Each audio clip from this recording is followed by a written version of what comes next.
నల్లగొండలో అనుమతులు లేకుండా BRS party కార్యాలయం నిర్మించారంటూ ఆగ్రహం వ్యక్తం చేశారు మంత్రి కోమటిరెడ్డి వెంకటరెడ్డి. 100 కోట్ల ప్రభుత్వ భూమిలో అనుమతులు లేకుండా ఇంద్రభవనం లాంటి పార్టీ ఆఫీస్ కట్టారని మండిపడ్డారు. పర్మిషన్ లేకుండా బిల్డింగ్ కడుతుంటే ఏం చేస్తున్నారని అధికారులను నిలదీశారు మంత్రి. వెంటనే ఆ బిల్డింగ్ ని కూల్చివేయాలంటూ ఆదేశాలు జారీ చేశారు. ఇక మంత్రి కోమటిరెడ్డి వెంకటరెడ్డి వ్యాఖ్యలు ఇప్పుడు హాట్ టాపిక్ గా మారాయి. ఏపీలో మాదిరి తెలంగాణలో కూడా ప్రతిపక్ష పార్టీ ఆఫీసులను కూల్చేస్తారా? నల్లగొండలోనే కాదు రాష్ట్ర వ్యాప్తంగా ఉన్న బీఆర్ఎస్ ఆఫీసులని టార్గెట్ చేయనున్నారా? అసలు ఈ కూల్చివేత వెనుక ఉన్న వ్యూహం ఏంటి అన్న అంశాలపై తెగ చర్చ నడుస్తోంది.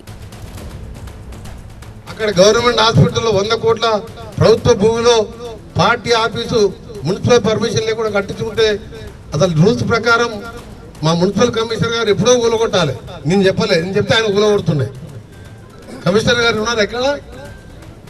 కమిషనర్ గారు ఆఫీస్ పర్మిషన్ ఉన్నదా? అదే పేదవాడు ఇల్లు కట్టుకుంటే పర్మిషన్ లేకుండా కూలగొడుతావా ఉంచుతావా? మరి ఇదెందుకు కూలగొడతలు? నోటీస్ ఎన్ని రోజులు ఇచ్చి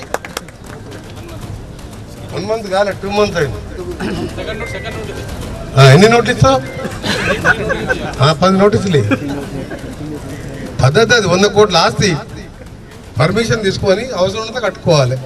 అసలు టౌన్లో నేను మినిస్టర్గా చెప్పకూడదు. ఎవరు ఎక్కడ రోడ్డు మీద ఇల్లు కట్టుకున్నా మీరేమనద్దు, అంతేనా?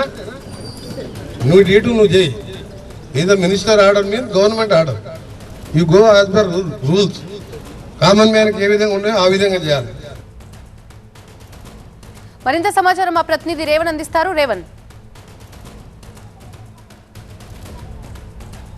మొత్తానికి ఇప్పటికే పొరుగు రాష్ట్రమైనటువంటి ఏపీలో బుల్డోజర్ పాలిటిక్స్ అయితే కొనసాగుతున్నాయి. ఆ బుల్డోజర్ పాలిటిక్స్ ఇప్పుడు నల్గొండకు కూడా చేరుకున్నట్టుగా భావించవచ్చు. నల్గొండ జిల్లా కేంద్రంలో బీఆర్ఎస్ అధికారంలో ఉన్న సమయంలో 2019 ఆ సమయంలో మనం ప్రస్తుతం నేనున్నటువంటి ఈ ప్రాంతంలోనే ఈ ప్రాంతాన్ని రాష్ట్ర వ్యవసాయ పరిశ్రమల అభివృద్ధి సంస్థ అగ్రోస్ చెందినటువంటి స్థలాన్ని 99 సంవత్సరాలకైతే బీఆర్ఎస్ అయితే లీజుకి తీసుకుంది. లీజుకి తీసుకున్నటువంటి ప్రాంతంలో ఇక్కడ మనం అయితే చూస్తున్నటువంటి ఆ 2 బిల్డింగ్స్ రెంటిని కూడా నిర్మించడం జరిగింది. అయితే దీనికి ఎటువంటి అనుమతులు తీసుకోకుండానే నిర్మించినట్టుగా ఇప్పుడు మంత్రి వెంకటరెడ్డి ఆరోపిస్తున్నారు. మంత్రి వెంకటరెడ్డి ఈరోజు పట్టణంలో 33 kV సబ్స్టేషన్ నిర్మాణానికి శంకుస్థాపనకు వచ్చినటువంటి మంత్రి కీలక వ్యాఖ్యలు చేశారు. ఇక్కడ ఏదైతే ప్రభుత్వ భూమిలో 100 కోట్ల రూపాయల విలువైనటువంటి ఇంద్రభవనాన్ని నిర్మించినటువంటి బీఆర్ఎస్ భవనాన్ని తక్షణమే వెంటనే కూల్చివేయాలని చెప్పి కూడా మంత్రి అధికారులు అయితే ఆదేశించారు. ఇక్కడ 2019లో అగ్రోస్ సంబంధించినటువంటి ఈ స్థలాన్ని బీఆర్ఎస్ పార్టీ అంటే 99 సంవత్సరాలకు లీజు తీసుకుంది. ఆ తర్వాత బీఆర్ఎస్ పార్టీ మున్సిపాలిటీలో ఎక్కడ కూడా ఎటువంటి అనుమతులు లేకుండా దీన్ని తీసుకుంది.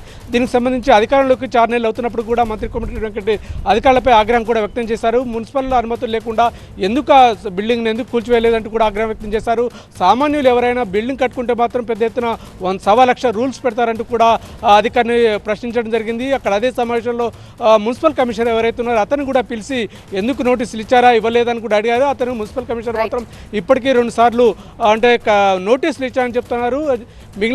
మిగిలినటువంటి తర్వాత కూడా ఈ నోటీసులు ఇచ్చి ఆ బిల్డింగ్ని వెంటనే కూల్చివేయాలి. 100 కోట్ల రూపాయలు ఉన్నటువంటి ఈ స్థలంలో బీఆర్ఎస్ పార్టీ అనుమతులు లేకుండా అక్రమంగా ఈ బిల్డింగ్ నిర్మించింది. అక్రమ నిర్మాణాలను అన్నింటి కూడా కూల్చివేయాలని చెప్తున్నారు. అక్రమ నిర్మాణాలకు సంబంధించి కూడా రాజకీయ పార్టీలకు నేతలకు కానీ సామాన్యులకు కానీ ఒకే విధమైనటువంటి రూల్ ఉండాలి. కానీ ఒక బీఆర్ఎస్ పార్టీ బిల్డింగ్ కట్టుకుంటే దాన్ని నిబంధనలకు విరుద్ధంగా అక్రమ నిర్మాణంగా ఉన్నటువంటి ఆ నిర్మాణాన్ని ఎందుకు కూల్చివేయలేదంటూ కూడా అధికారులు అయితే ఆగ్రహం వ్యక్తం చేసిన సందర్భం. మరోవైపు దీనికి సంబంధించి కూడా బీఆర్ఎస్ పార్టీ ఆఫీసు నిర్మాణానికి సంబంధించి కూడా నోటీసులు ఇచ్చి వెంటనే తక్షణమే కూల్చివేయాలని కూడా ఆదేశించారు. ఆ తర్వాత వెంటనే కలెక్టర్ని కూడా మొత్తం మీద దీనికి సంబంధించి కూడా మొత్తం పర్యవేక్షణ మానిటరింగ్ చేసి పూర్తి స్థాయిలో చెప్పాలని చెప్పి కూడా మంత్రి కోమటిరెడ్డి వెంకటరెడ్డి చెప్పినటువంటి పరిస్థితి. Thank you Revanth.